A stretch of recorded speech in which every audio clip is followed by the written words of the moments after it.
Je vous remercie. Permettez-moi tout d'abord de remercier Monsieur le gouverneur de Saint-Louis pour l'accueil très chaleureux qu'il nous a réservé. Profiter aussi de cette occasion qui m'est offerte pour présenter à toutes les autorités administratives ici présentes, mais également à toute la population de Saint-Louis, les sincères condoléances des armées suite au décès de feu Golbert Diagne, qui était, et j'en suis persuadé que vous conviendrez avec moi, un digne fils de Saint-Louis, un grand républicain, et nous prions pour qu'il repose au paradis et que le bon Dieu veille sur la famille qu'il a laissée derrière lui.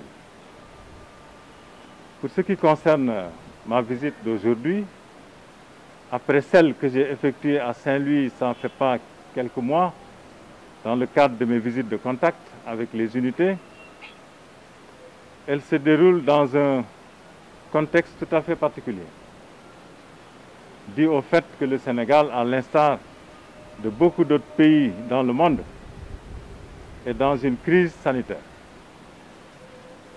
Et depuis que nous sommes entrés dans cette crise sanitaire, les armées que j'ai l'honneur de diriger interviennent sur 3 plans. Le premier, il est humanitaire, et vous êtes au courant que l'armée est actuellement en train de contribuer à la bonne distribution des vivres que les populations reçoivent des autorités de la République. Vous savez aussi que l'armée est très impliquée dans les opérations de riposte à la propagation du coronavirus, en jouant un rôle important dans le respect des mesures exceptionnelles qui sont prises dans le cadre de l'état d'urgence et du couvre-feu. Mais l'armée aussi intervient au plan sécuritaire, comme elle le fait d'ailleurs dans le cadre de sa mission normale, mais les préoccupations sécuritaires sont plus aiguës aujourd'hui au niveau de nos frontières, et ce qui fait que l'armée est en train de se réarticuler pour être à la hauteur des nouveaux enjeux sécuritaires qu'il y a le long de ces frontières. Nous avons donc de nouveaux postes, des postes additionnels de sécurité. Nous avons mobilisé plus de personnel, mais également nous avons renforcé la mutualisation de nos efforts avec les autres forces de défense et de sécurité.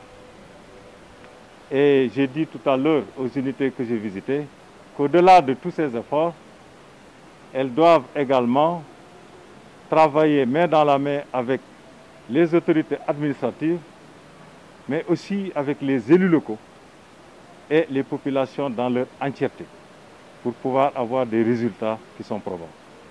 Voilà la raison principale pour laquelle je suis venu à Saint-Louis, pour délivrer ce message de mobilisation à nos unités, pour qu'elles soient à même de faire la mission au triple plan que la République a voulu lui confier. Ce dispositif, il est très pertinent dans la mesure où il permet d'avoir une surveillance permanente et très efficace de la frontière au niveau des localités que vous venez de citer. Et comme j'ai dit tout à l'heure, c'est certes un dispositif des armées, mais c'est un dispositif qui inclut aussi les autres forces de défense et de sécurité, mais également les autorités locales et les populations. Et ces dispositifs permettent de lutter plus efficacement contre la prolifération des points de passage clandestins.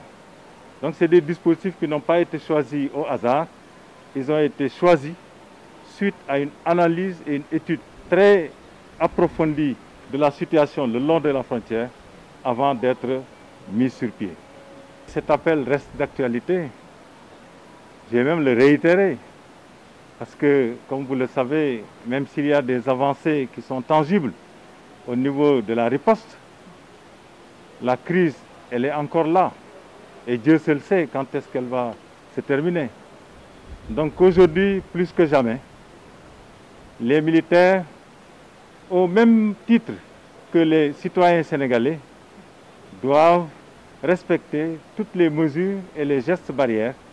Et au-delà de les respecter, doivent même donner l'exemple pour pouvoir inspirer les autres franges de la société.